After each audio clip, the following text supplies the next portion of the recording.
Welcome to the Spirit of a Badass, where we celebrate stories of courage, hope, and resiliency. I am your host, Alecia Jacobson. Hello. How are we today? Thank you for being here with me. All right. So my guest today, I was thinking earlier, I was starting to do a story and then my dog started being all weird, which he does as soon as I sit my butt down in this chair.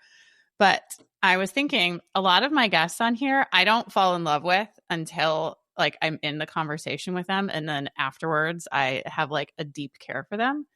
But my guest today, I already have a deep care for. I'll probably cry when I talk about it. I'm already getting emotional. That is so silly. Oh my goodness. Wow. Totally unexpected. That's so funny. What an effing weirdo, Alecia. Okay. Clearly, you can tell I adore this guest today. She has like, in her intro, you'll hear she's like lived all these lives. And I feel like I have like lived so many lives with her. I was looking through, holy hell, get together. It is a full moon today. If I just tell you, what is like last one of the year. Yes, like we are in like a big Gemini super full moon. So maybe I'll cry a bunch today. Who the hell knows? But we have lived so many lives together. I was looking through some photos earlier this week and I came across a screenshot. I screenshotted a text that Katie, my guest today, sent me on Mother's Day. And I think this was like in 2019. And I had printed it off. She is just a person and a friend that like sees your soul and then like holds it up as a mirror to like love on you.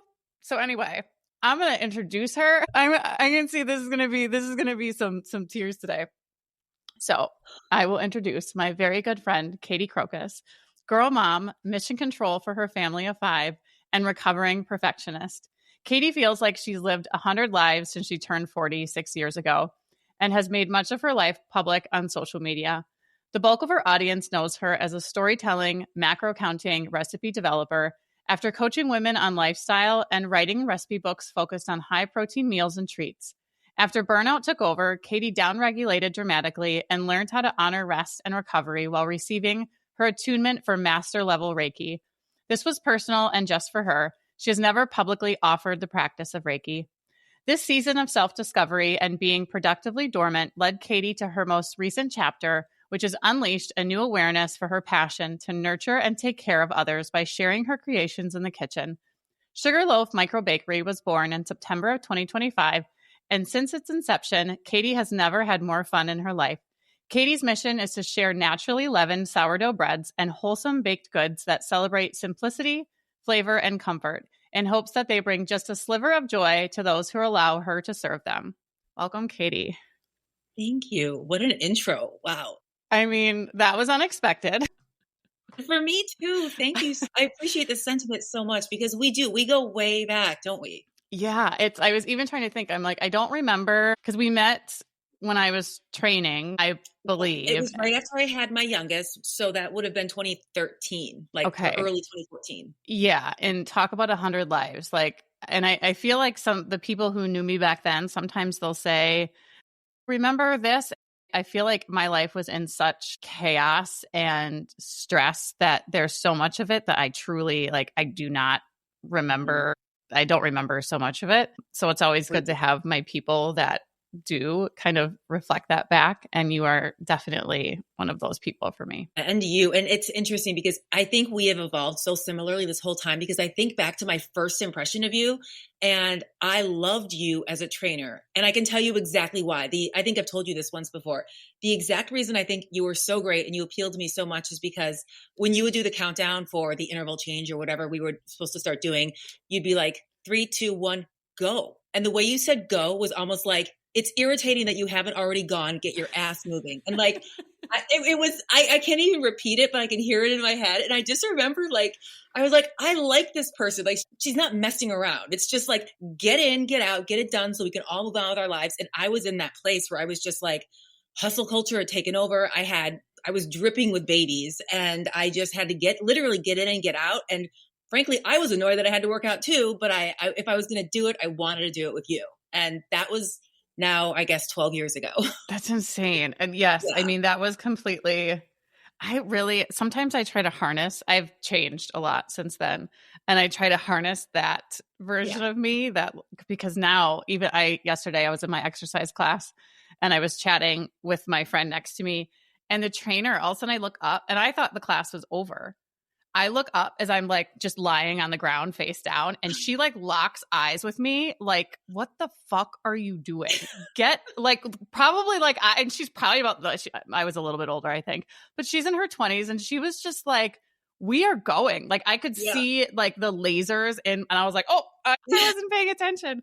So I love that, like that story and that version of me, because sometimes I have gotten soft in a good way, kind of like you were saying, the burnout and you change. But every once in a while, I'm like, I need that version to show up today and like help get me through. Because there is some like a sprinkle of it, right? Because that's the issue. It's not the all or nothing, which is kind of I lived in the binary for so long, and now it's just like a sprinkle will be great. Yeah, I like that idea of what does it look like to have that sprinkle, and where would it be good for that sprinkle to be?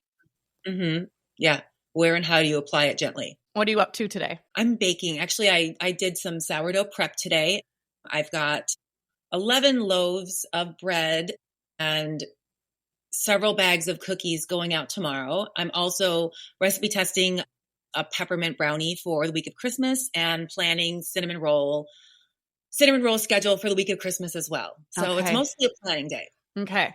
Your cookies. So if you follow me on the social medias, I have shared Katie's cookies. I messaged her right before Thanksgiving. So we're, I think, a week out from Thanksgiving. And I'm at Trader Joe's shopping and I see cookies. And, you know, I have the college kids coming home. We have all the kids going to be here.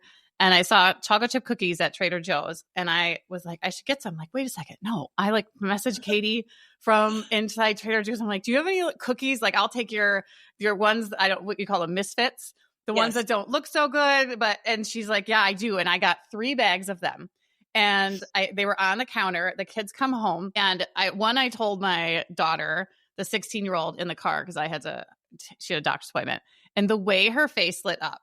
Then my other ones come home. My youngest can't have them cause she has an egg allergy, but my 10-year-old sees them and she's like, and I like message him like, everybody loves these. They think they're so great. Well, then my oldest, I tried one. He's like, this is the best cookie. Like, this is the best chocolate chip cookie I've ever had.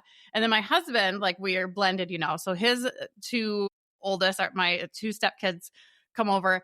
Both of them are like, these are the best chocolate chip cookies we have ever had. Like, this is not me saying, hey, how are they? Like, I have had all of the people that I have in my area say, these are the best cookies we've ever had. And honestly, that is an achievement that I was never even in the realm of the possible for me. I just wanted to be able to bake all day long and have a place to put the things that I make because my family can't consume them at the rate that I want to bake them.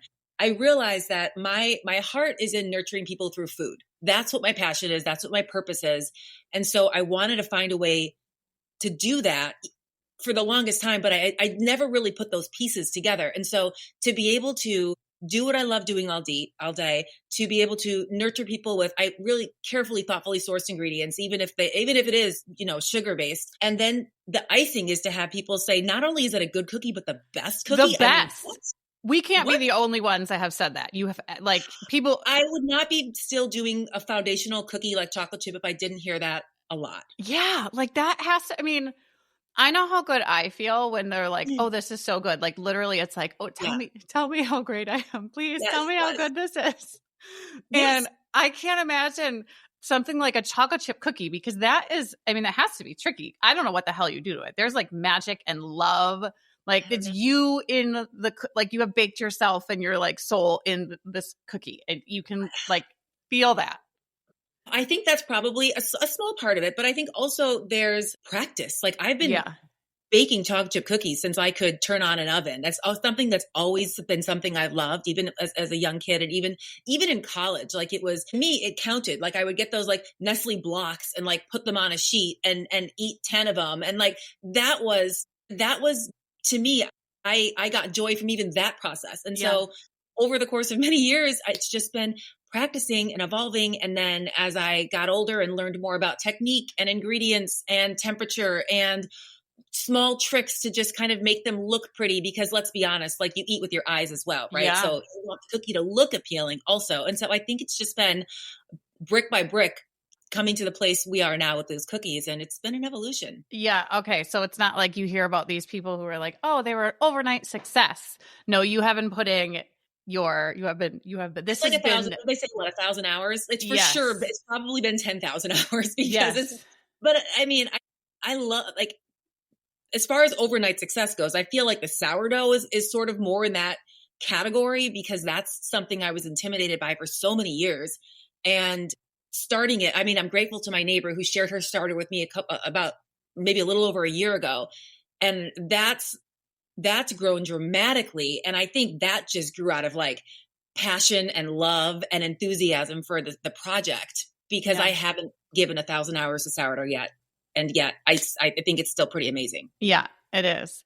All right. So we're going to come back to this because I think I could probably have a whole conversation for like an hour with you on bread. And I'm super, super excited to talk about that. But I would like to talk.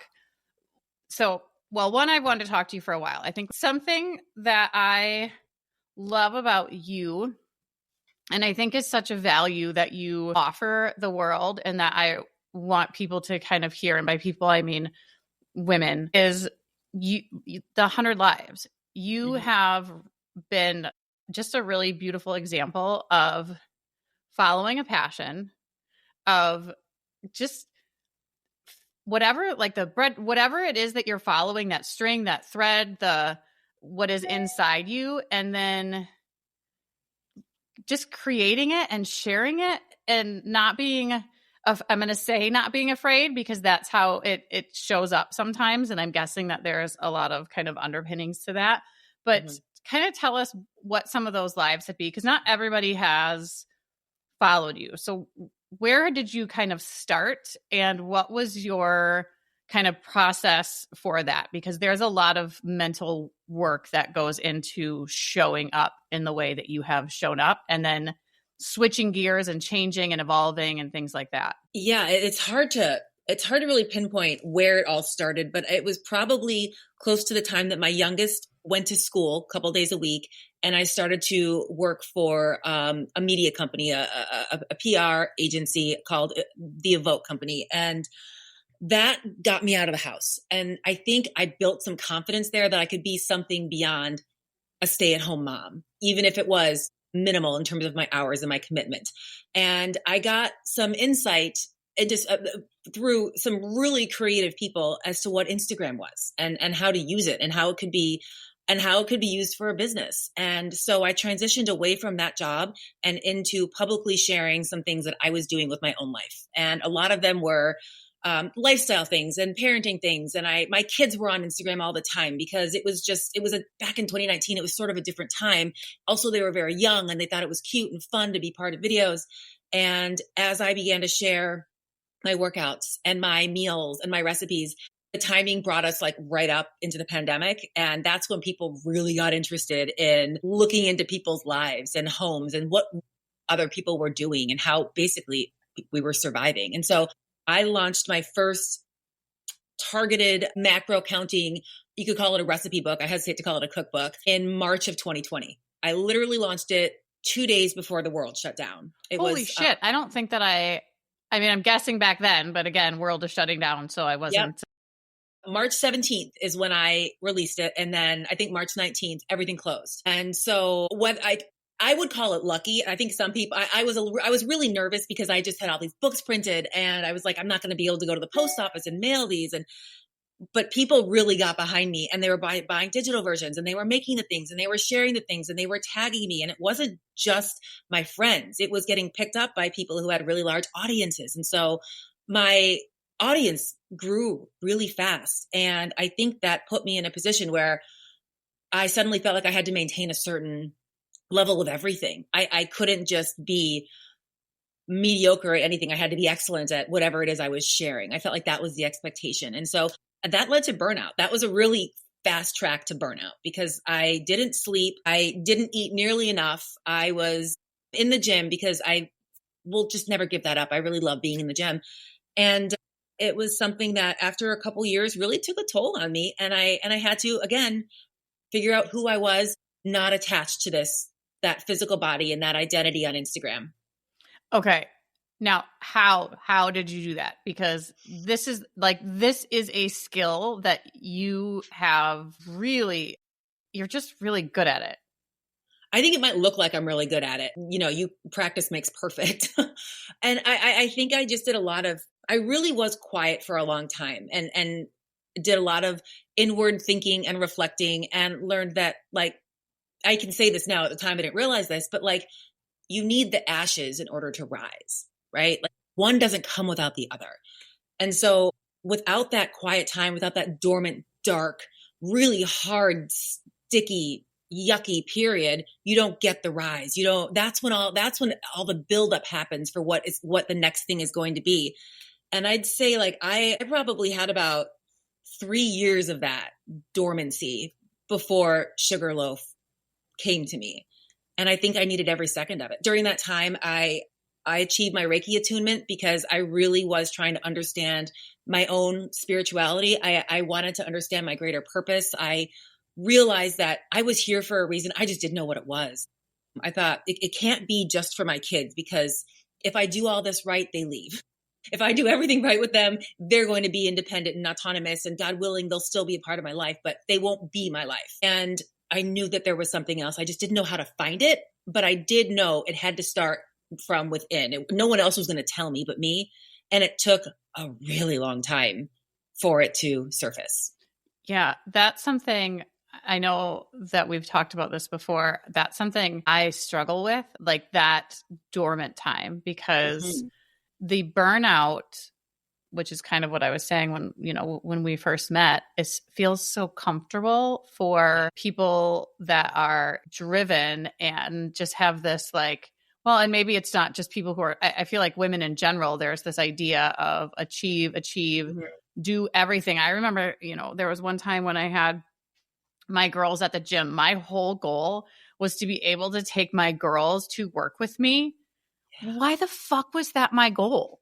Like, it true. Well, they were little probably. So that's might have been what was available to you. Yes. And also, though, there was this idea of I can be this and this at the same time together and do everything at 150%. And it was like, that was a recipe for burnout. And when there was the time where I remember waking up one morning, and it was like 4:00 in the morning, because that's what time I had to get up when I was at the gym, and just thinking, like, I don't want to do this anymore. And it was so shocking to me, because I had never, I loved what I did so much that there wasn't a time where I'm like, I don't want to get up and do this. Even getting up, like when I was nursing my girls, I had to get up at 3:00 in the morning so that I could pump. Mm-hmm. And then sometimes I had like a 4:15 client, which was just stupid. Like, who does that? Who is getting up and like doing that anyway? Like, why you want to see me at 4:15 in the morning? Well, I was like, okay, because I wanted to be able to run a business and then also be a full-time present mom. Then having that like whisper of like, I don't want to do this anymore. And then having that keep happening for a couple weeks, I was like, oh, like this is, I have to pay attention to this. And then what does that look like? And, the last couple of years is kind of where I've been in this space of, I'm doing the podcast and I'm coaching and things like that. But I have this like dormant something that is so uncomfy to lean into. And I remember you would post some videos about some meditations, and you really were leaning into that space. Was that like, what did that feel like? Because even now I'm thinking about it and I'm like getting cringy, because the whole slowing down, it's like, it doesn't feel natural. Yeah. Well, and I'll tell you, one thing I learned through all that is there's no such thing as balance. Balance doesn't exist. And I think there are seasons where an abundance of effort goes into one thing, and then an abundance of effort has to go into another thing to sort of offset that time. And that's really how our biological and diurnal clocks work, right? Like in the summer, we're meant to be very productive. In the fall, we sort of slow down. In the winter, we rest. And in the spring, we have energy again. And that's just our body's natural biological rhythm. And I kind of have been leaning into that a little more. But to answer your question, yes, it felt horrible to be slowed down and to be slowed down for 3 years. But that was the result of ignoring that voice that you're talking about for so long. And I think a lot of people do that. I think a lot of people ignore it and just either pretend it's not there, or they tone things down just enough so they're like at a low simmer. I was never at a low simmer. I was like a full boiling over, destroying the stove. Like it required me to take a full hard reset, and it was painful. I was out of the gym for 6 months, and during those 6 months, I just did yoga. I would do like yoga here in my office. I didn't belong anywhere. I didn't want to be in public. I didn't worry at all about anything that I ate. I was not creative at all in the kitchen. I was unable to tap into anything creatively. And that was really, really uncomfortable. I think more than anything else was not being able to really create. But I had to tap into feminine energy because I was just so heavy on the doing and the masculine energy that, again, like you said, it's just so comfortable. And also, fair to mention, praised in this society. Like if you're that woman who thrives in hustle culture, you are rewarded handsomely. You're called aspirational.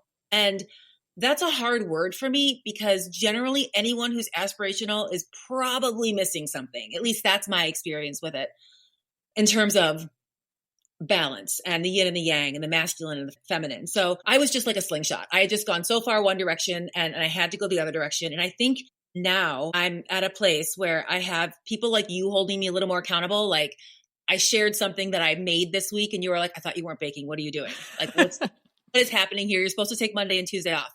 And I actually had to do like a gut check because I was like, wait a minute, what am I doing here? After I sent that, I'm like, I hope it didn't sound too judgy because I was like, wait, No. You're supposed to be taking the time off. I mean, I'm seeing this delightful like peppermint bark, but what the hell? No, and I wasn't creating for Sugarloaf. I was doing just the fun piece. I wasn't doing all the work piece. I wasn't, creating the labels and weighing it and making and photographing it and sharing it and selling it. It was just like, oh, I want to do this and I'm excited about it and I want to talk about it and here it is. So that really was something that was more on the recovery side, but doing something that I love. Are you the one who shared the parable with me about the fisherman and the businessman? I don't think so. Unless that it's one of those so things somebody shared out. This parable and it's so brilliant and simple. And it's, this fisherman who's so good at what he does that a businessman sees him and he says, I can make you big. I can make you great. And of course he builds him up and he becomes this huge, presence and expert in his field. And everybody wants what he's doing. And it's really impressive. And let's call it aspirational. And he finally is able to kind of step away from his business because he's been so successful. And what does he do? He just goes back to fishing. And that's sort of what I have to remember, that this is what I love. And so doing more of it, more is not better. More could just lead to burnout. So I'm really conscious of trying to keep the balance so I can sustain this for a long time. Yeah. Yeah. That is, I'm glad that you have said that. I've seen that one before where it's like, well, I can make you more money. I can make you big. He just wants to fish.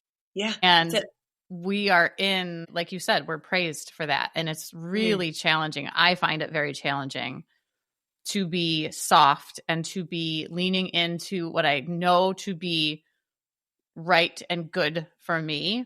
Mm-hmm. When I see around me all of these people, whether it's in my field or just my friends or people out there on social media that appear to be bigger, better, all of these things. And it's like, I have to do the okay, reel it back and not doing that comparison. And it's really hard because there is that part of me that's like, I want to go run and sprint as fast as I can towards that, but I don't want the life that goes with that. I 100% don't. And I feel like I'm doing this probably more than I even realize, like this, wanting to go forward. And then remember at the gym when we used to do those chariots and pull each other? I feel like I am both people. I am trying to run forward. And then I am also no, bitch, get back here. We don't want that lifestyle. But I'm like, well, let me just have a taste of it, please. I'm good at it. Yeah. And we are teed up to see it too. If you were on social media the algorithm knows your interests, right? So I'm seeing all of these home bakers who are prolific and just making $100,000 a year and 1,400 cookies in 2 days. And here's how I did it. And here's how you grow. And it's really fun to watch them because sometimes their stuff's really pretty and they have a great technique. And I'm like, oh, I want to employ that next time I try something. And so there is education involved, but it's really hard to cut the cord on watching them do it at a level that is just so successful and knowing that that's not for me and just taking what is for me and leaving what isn't. Mm-hmm. But that's everywhere. I think we're all that. No matter no matter what your passion is, I think everybody can relate to seeing what they do or what they love on the algorithm and seeing someone else do it better. Yeah. Or, you know, what's perceived to be better because that, as you know, somebody could have looked at you 3 or 4 years ago and like, damn, like I can look at myself. Yes. Look at what she's doing. And behind the scenes, it's like complete fucking burnout and requiring, you know, healing from that. Yeah. Yeah. I don't want to have to go through a healing process quite like that ever again. I was in it a long time. I learned a lot and I'm taking all those lessons with me, but it doesn't mean that I can't find myself getting carried away sometimes. I still do. How do you keep that on the forefront? Because I know that I mean, it's kind of what we're talking. It's tricky. How do you remember that? I verbalize it a lot more now than I ever did. I tell my husband, I will say, I'm on the brink right now. I need you to help me be accountable. I tell you, you're also my accountability buddy. And I think you know it informally that I tell you that I need to rest. I need to take breaks. I put those words out there into the universe, and I think that then they come back and help guide me. Whereas before I kept all of that to myself. I was like, yeah, I'm probably teetering on the edge here right now, but no one can see it. And if no one can see it, perception is reality, right? I got this. No one needs to know what's going on, that I'm like a duck with, legs underwater kicking vigorously, but it looks super cool and easy on top. Now I'm just much more forthcoming with what's actually going on. And I think that's helping because people can see.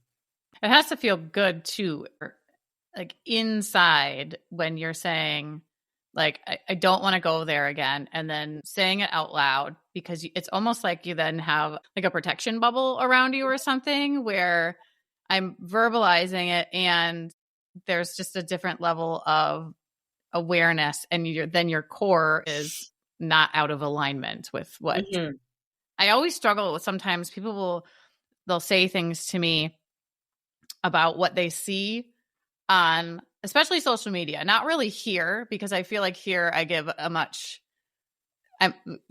can just talk and talk and talk. And there's a much better kind of picture of what reality looks like. But sometimes people will come up and say things to me about what they see on social media. And I'm like, am I giving off the wrong vibe here? Because I feel like I'm pretty accurate in what I say.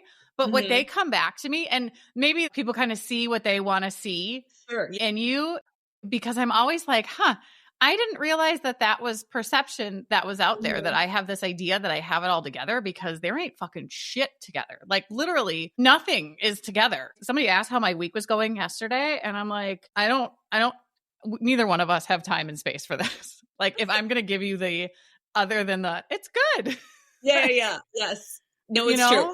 And we're all informed by our own experiences, right? So how we perceive something certainly is related to the kind of day we have, the kind of relationships we have going on right now. So someone could look at you and say, look at that. She's got a plant that's alive behind her right now. How I could never manage that. Like Alecia has everything tied up in a bow, and like all because you can grow a plant that's green. Yeah. And you see no plants behind me. So again, it all just, I think everybody's perception is informed by their own experiences. Yeah. And how do you handle that? Because you do have a lot of eyeballs on you, and I feel like that comes with a certain amount of stuff. Yeah. I used to respond to every single person that came into my DMs with any comment, and I felt like it was my job. I felt like I was just so grateful to have these people communicating with me and interested in me that I should be creating a dialogue, even if they were nasty. And now I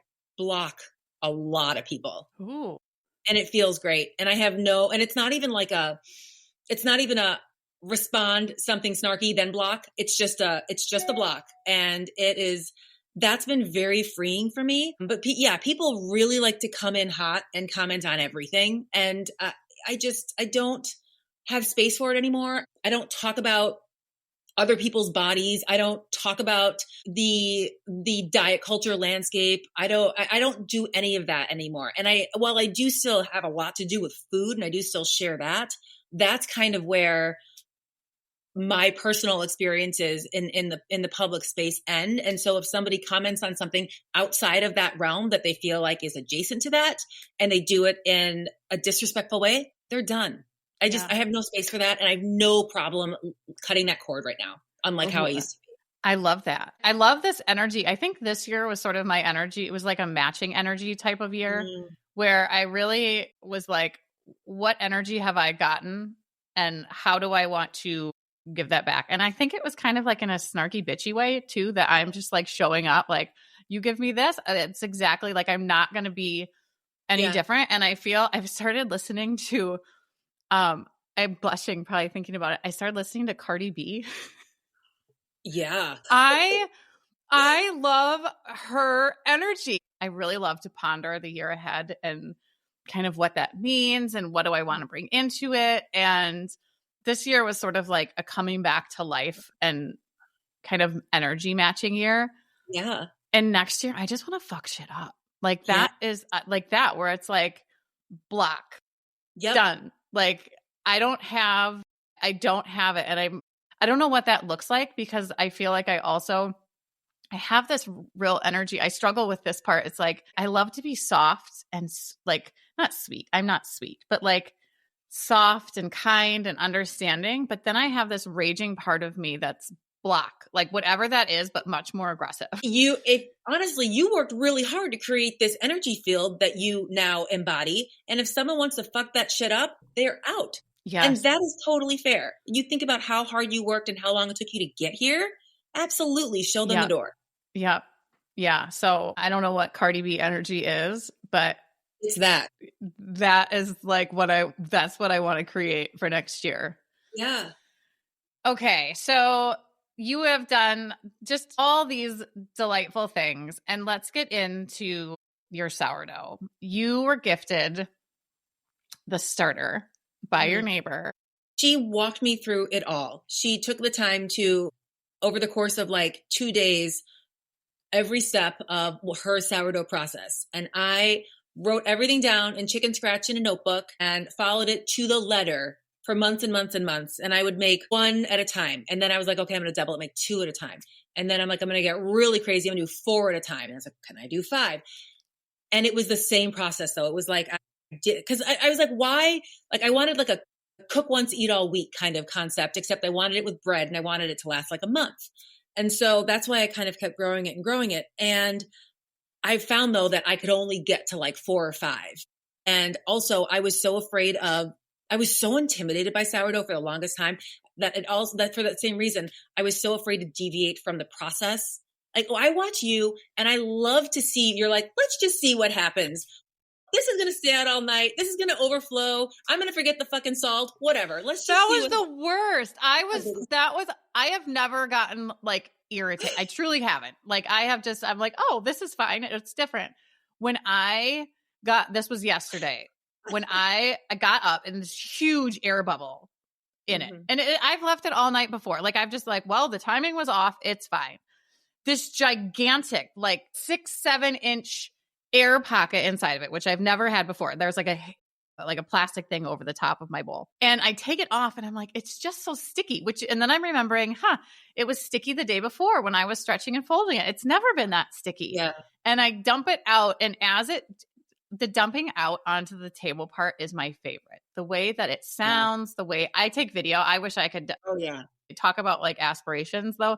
Your pictures and videos, which I will not be there and I'm okay with it, but they're so aesthetically pleasing. And mine has this like almost like a green tinge to it when I'm taking the video. Like the lighting is, I'm like, there's shadows everywhere, but the dumping out is my favorite. And it just like wouldn't come out. And as it hit the counter, I was like, I didn't put the salt in. I didn't put the salt in, and even it was so sticky, it was hard to clean up, and I have to throw it away then. That was my first pissed off moment. That to me is one of the things that makes sourdough so hard, because it is finicky and kind of like a toddler, like it needs you when it needs you, or it's going to throw a tantrum, and that's that. And if you give it the green bowl instead of the red bowl, like it can totally, flip the table on you. But also, it is very forgiving, and you just never quite know when you're going to have those moments. And like, you learned that salt is not one of those forgiving moments. Well, and I don't know, like I have said so many times about your brain, your science, what's it called? Food science brain is remarkable. There's no space in my brain. So Katie is she's, like, what was that show? Who Wants to Be a Millionaire? Where they're at the end of it and they phone a friend. Katie is my emergency contact, sourdough, phone a friend.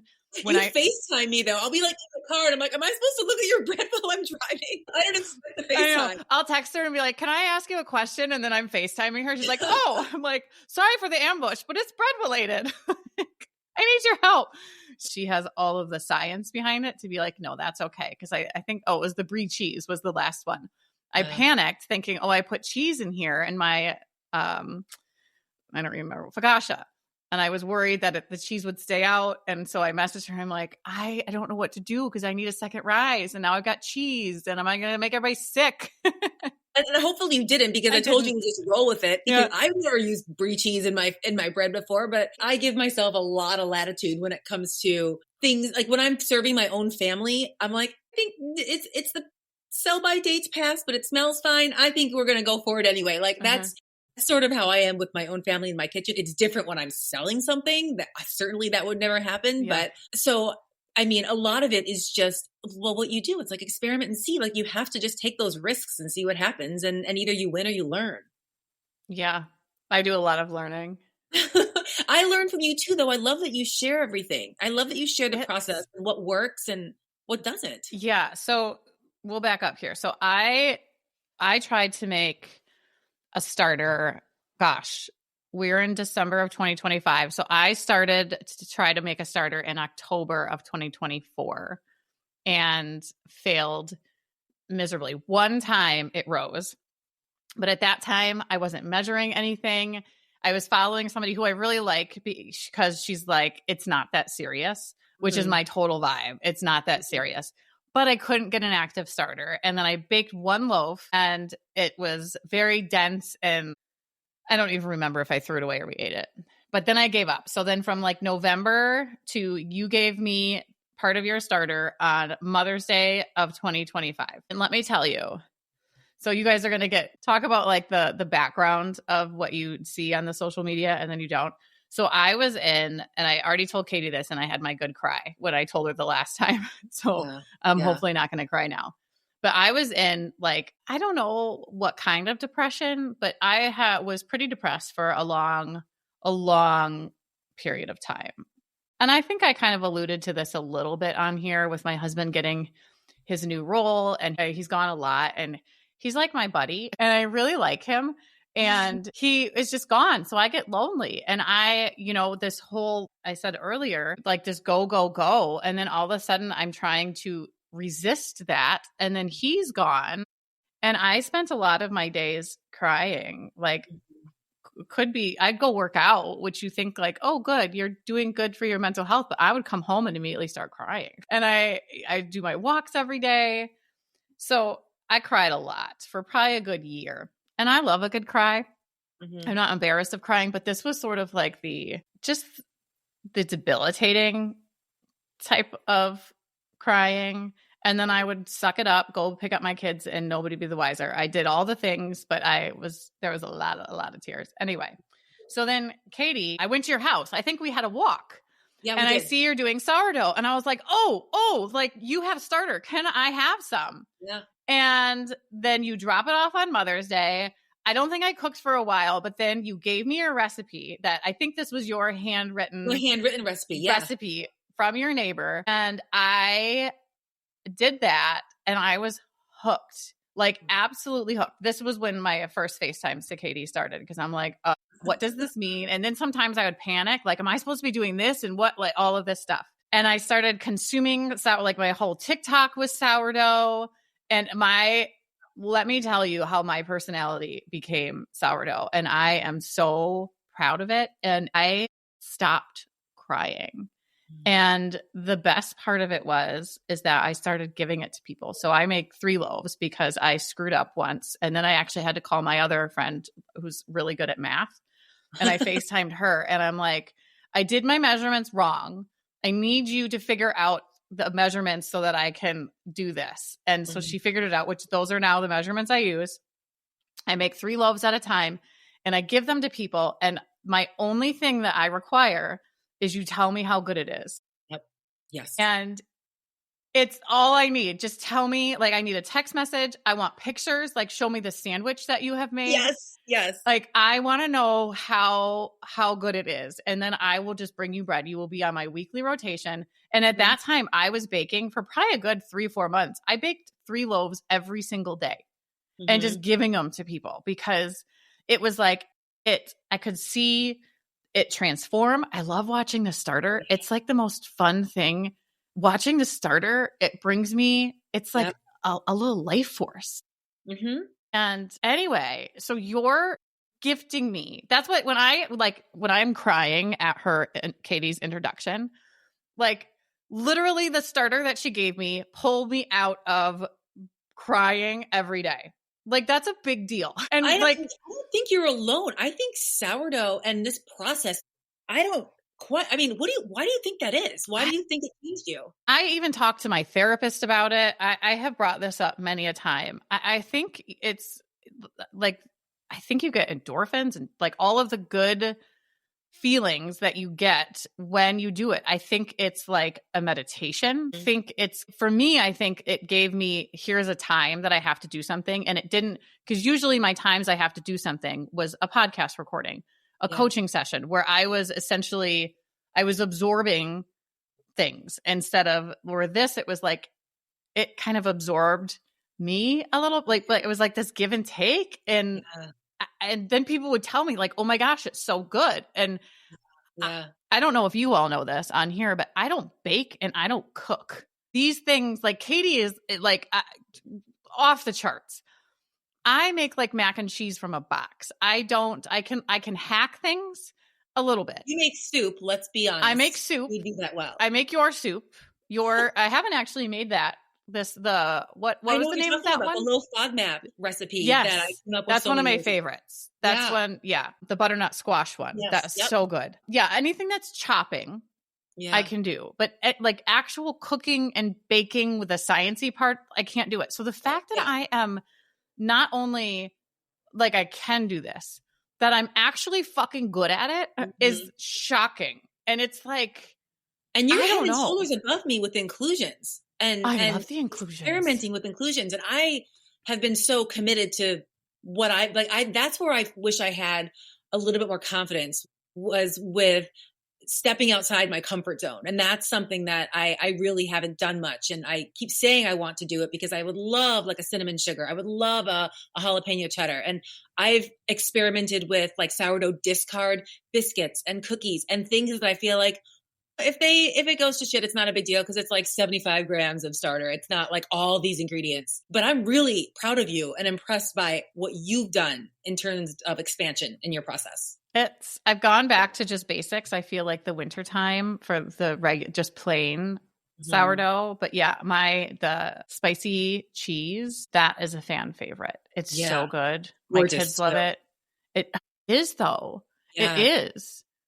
It's better than pizza. Like I look at that and I'm like, I would take that over a pizza all day long.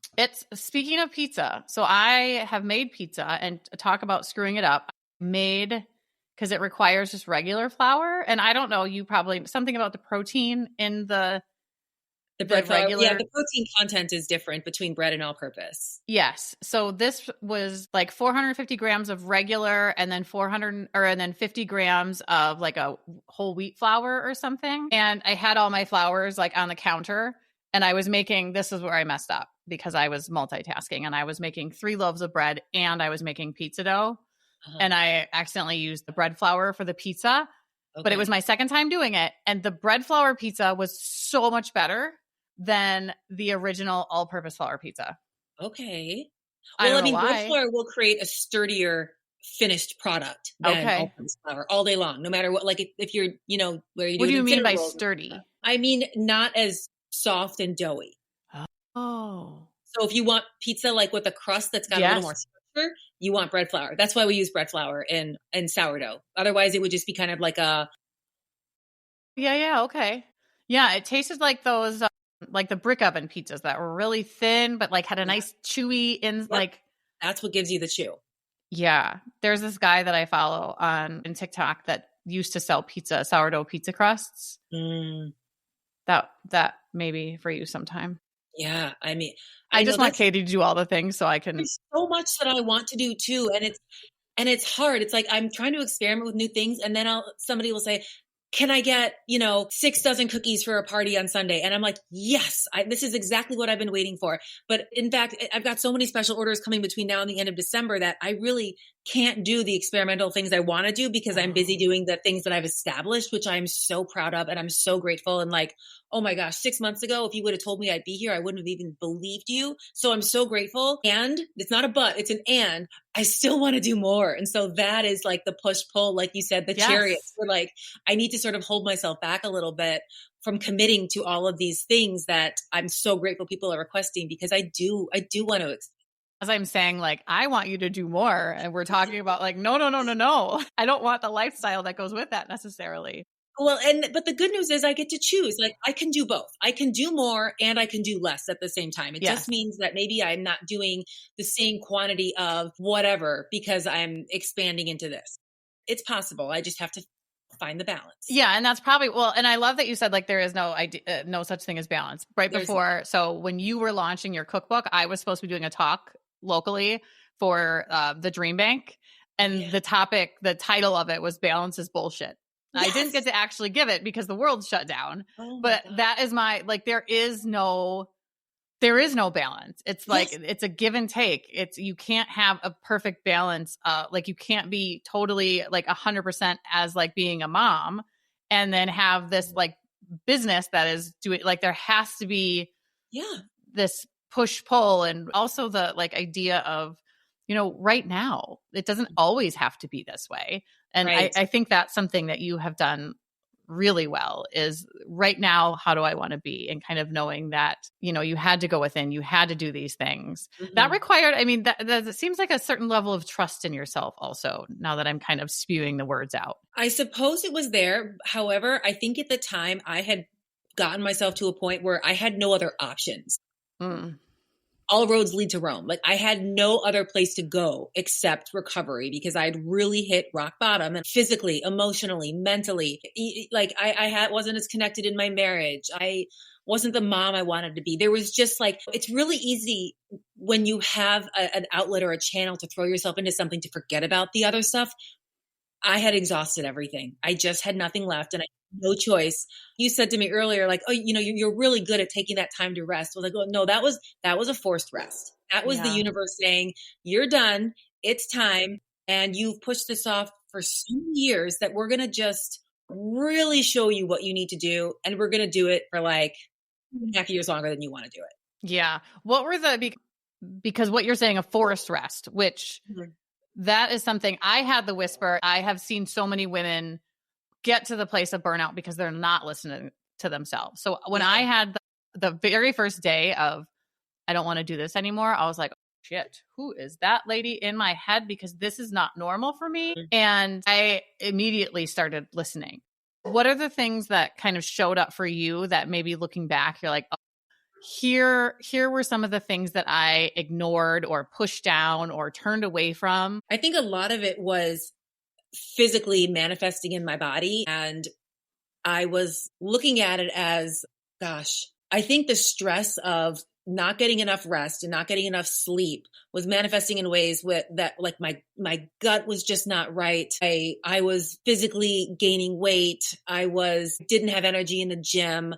I knew I was probably losing muscle. I had no motivation. And I don't always rely on motivation. A lot of it is just habit and discipline, and that carries me through now. But I think at the time that didn't work for me either. So those were those were the red flags. I mean, and I was just painting them green. I was like, you know what? This is called forging ahead and pushing ahead. And this is what you do. And this is how you overcome a challenge. And I've never met a challenge I haven't been able to succeed in. And historically, I mean, in my defense, in my very weak defense, I was telling myself things like, everything you've ever wanted, when you've worked hard enough, you've gotten it. You can just literally muscle your way right through this until I couldn't. So I think those were my signs, things that were just like physically manifesting in my body. And I was trying to band-aid all of them instead of just like pulling the plug on everything. Mm-hmm. And I didn't hear the little voice that you're talking about, by the way. Like You didn't? that was what made me want to understand my spirituality and that's the reason I got into Reiki, because I couldn't find her. I had no intuition. I didn't know what I wanted. I couldn't cry. I had very little emotion. I just sort of felt kind of dead inside. And I know that sounds very dramatic. That's the best way I can describe it, because there was just nothing. There was just no highs. It was all very like, I would call it, at the time I would have called it neutral, but it was probably low. And I needed to find a way to reconnect to my inner self, or actually make a connection, because I don't think it ever existed, because from a very early age, I was someone who just wanted to be seen for being successful and achieving and doing well. I think that's how I felt like I would get attention from my parents. And so that's something that like, I just carried with me. And again, how like your experiences are how you're informed. And so I just applied that to everything and thought I could muscle my way through it until I couldn't. Damn, girl. I think that's really important though, because a lot of time I'm out here saying, just, listen to your gut, like listen to your, but if you've not had that, if you're not in touch with that yet, and you haven't given that sort of rest and space to develop that, because you're muscling your way through it, which is essentially what so many people have been taught. Yeah. Oh, I'm really proud of you. Thank you. I didn't know that existed, really. I didn't know that there was such a thing as feminine energy. And I don't know if you've talked about that on Spirit. I understand it to a certain level of like the masculine and the feminine. And I struggle with, I think I got a book on it, but it smelled. It must have been from like a store with a bunch of incense. And I'm like, so I never actually read it. It gave me a headache.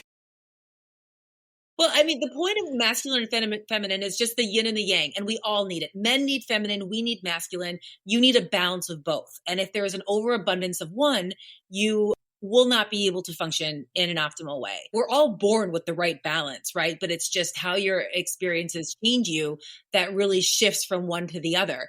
I mean, it probably an extreme version of the feminine energy might be someone who's, raised in a household with a trad wife who only nurtures and only takes care of children and doesn't make any decisions and doesn't have as much confidence. Like that's probably an overabundance of feminine energy, because you're just leaving everything to feelings and there's really no action. It's just, how do I feel?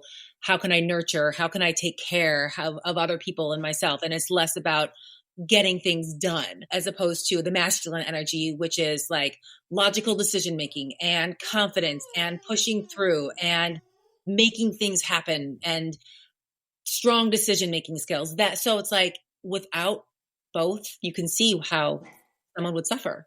Yeah. How have you, I mean, did it just naturally then come to you, or did you how do you figure out how to lead with each of them? I think I learned a lot through Reiki, which is why I wanted to continue attunement for myself, because the more I experienced the practice of Reiki on my body, the more I wanted to understand and learn about it. And that became my church. I never really was spiritual. I grew up Catholic, and I have always been disconnected and confused and puzzled by everything in Catholicism. And that led to, anger and frustration about the church too, and for many years. And so I was not connected to anything. But as I began to understand like the matrix of energy around us, that started to click. And I started to feel like there is a way to be spiritual without organized religion. Mm-hmm. And that was sort of what led me to find myself again. And that's when I began to hear my inner voice and become guided by her and make space in a way that I just never had. Yeah. How does she show up for you? Because if there's people listening that don't know what that feels like what does it feel like going from I didn't have access to now I have access? What does that look like for you? So I started that process by pulling cards, and not tarot cards, but just inspirational. I believe strongly that we see what we're meant to see. I believe in signs. I believe in angels. I believe in, if you have this cardinal that keeps coming to your window, like this cardinal is telling you something, it's someone visiting you. And so I didn't start that way, but the way I did start was pulling through decks of cards, oracle cards, they're called, with positive messages. And I would sit in silence and I would meditate for just a couple minutes, and I would lay the cards out and I would close my eyes and I would pull a couple based on what felt right. Would a card jump out at me? Would a card stick to my hand? I was meant to see that card that day. That way I didn't have to rely on getting the download into my brain, because I just wasn't there yet. Again, to be clear, all the cards are positive and they're all very supportive and healing and nurturing. So I'm not ever pull a card that says something bad is going to happen, but whatever card I pulled, I accepted that was a message I was meant to have for that day. That was me being guided by your spirit guide, your angel, however you want to think about it, helping me figure out what I needed for that day. And I would do that every single morning. You gave me oracle cards, and that was a really neat experience. I had never had them before. And I think it was the rose. Well, the rose oracle. Yes. Yeah. Rebecca Campbell. She's beautiful. They're beautiful. Yes. It was really interesting. So I kept pulling the same card. Yes. And then my dog, the one that you might have heard barking in this, chewed that card up.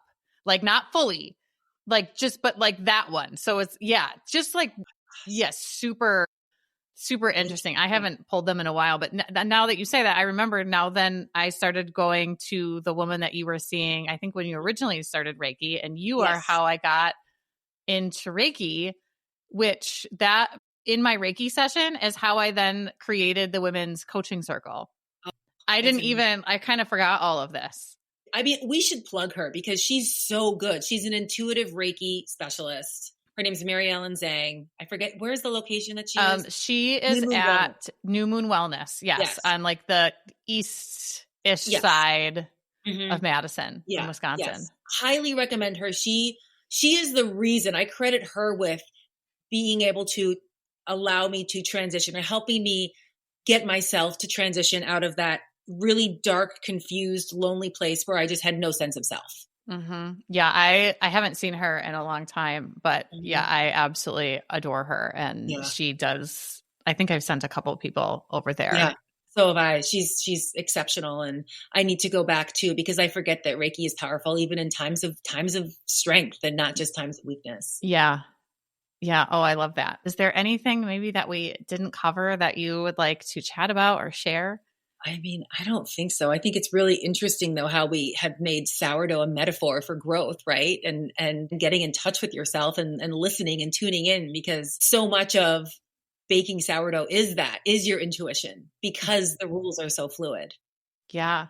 It's so weird to me that I don't know. Yes, of everything you just said, other than not adding the salt to it.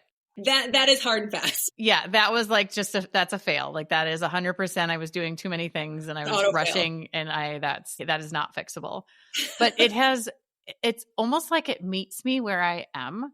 Yeah. And every time, with just my days, with my late nights or whatever it is, it's like, I got you, girl. I'm here for you. And it's like life living on my counter. And I'm really grateful for you for sharing that with me, because it gave me a way to show up, and because I couldn't show up for a long time. And then I was able to kind of show up through sourdough. It forces you to slow down and be intentional, which is what you and I were both missing in our lives. Well, I shouldn't speak for you. What I was missing in my life. I couldn't slow down, and I certainly wasn't intentional. But sourdough gives you no choice. If you don't Yes. slow down, you will miss something. If you are not intentional, it's just not going to happen. Yeah. Yeah. My kids, when I'm doing the measuring, I'm like, you can't talk to me. Like Right. this part, you can't talk to me. And when I'm doing a lot of the stretch and folds, like the time of it, I'm like, this is my me time. I work in silence. There's no podcasts. There's no music.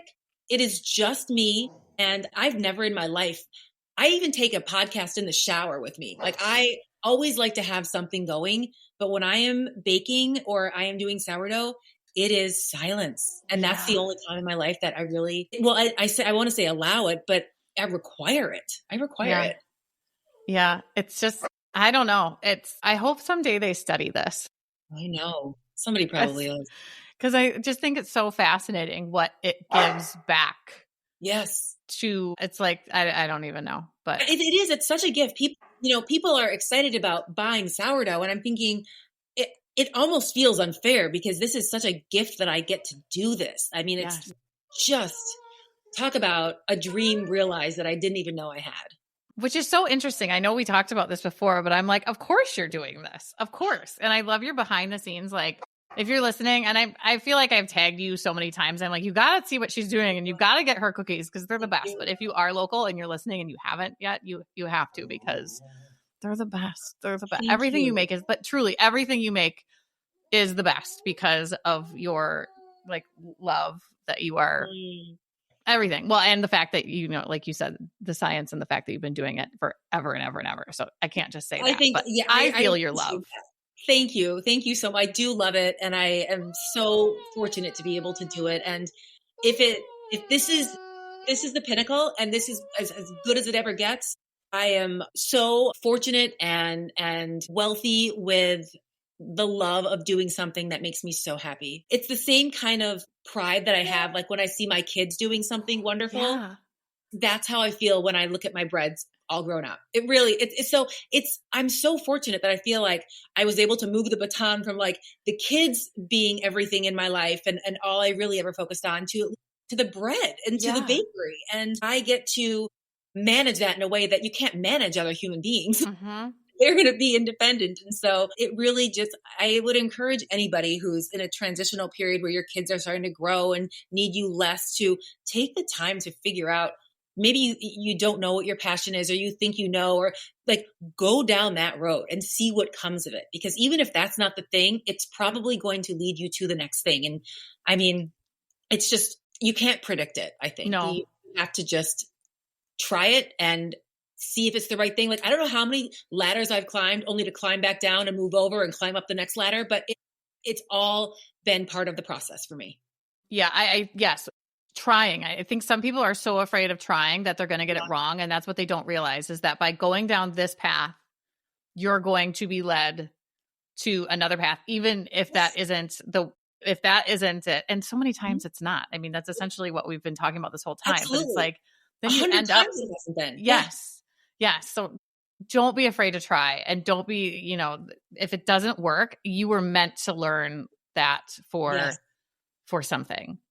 That's it. And I think sometimes there's some shame in failure that we feel, and we try to hide it. And so I think that's one of the reasons that I've been public about everything I've done, because I know that shame can only exist in the dark. And so if you shed light on something that you feel maybe a little embarrassed or ashamed by, then it dissipates, then it disappears. And I don't know that it happens instantly. There's definitely, moments where I've put things out there and I've been like, this feels so terrible, but now that I've shed light on it, I can move on. Like for me, it closes that chapter. And so not only, would I encourage somebody to try it, but like share it and talk about it, because that is where the growth comes. Yeah. There's so much. I mean, just when I even talk to you, it's like, oh, you are one of the very few people that push back on me, and not in but like when we talk, you'll be like, well, what if this? And I'm like, oh, well, thank you. There was a couple moments where I was like, oh, you just, the path I was on, you asked me a question and you changed the way that I thought about things. So that is a really.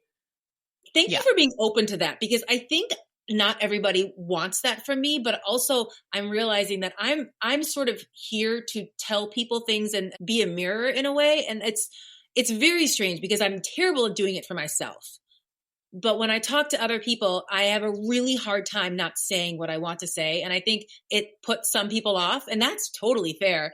But I think that's why you and I work so well together, because I say it and you embrace it, and then you say stuff right back to me. And that's what I'm here for. I'm here for these deep conversations. I don't give a shit about the weather. I'm really bad at going to parties and events because small talk does not work for me. I want to dive deep, and I want to be with the people who also want to dive deep. So thank you for being that person. Yeah. And thank you for being a person that will ask me or just say things that, because I need that, because I can get it for myself, but you can't really, it's hard to do it for yourself. It really is. It's super hard. Yeah. And so I think sometimes I find myself sharing things for myself, but like sharing them outwardly. And I'm like, gosh, why did I feel the need to just say that? And it's like, oh, I needed to hear it. Yeah. Nobody else did. There was one time I did a podcast, and this was a couple summers ago.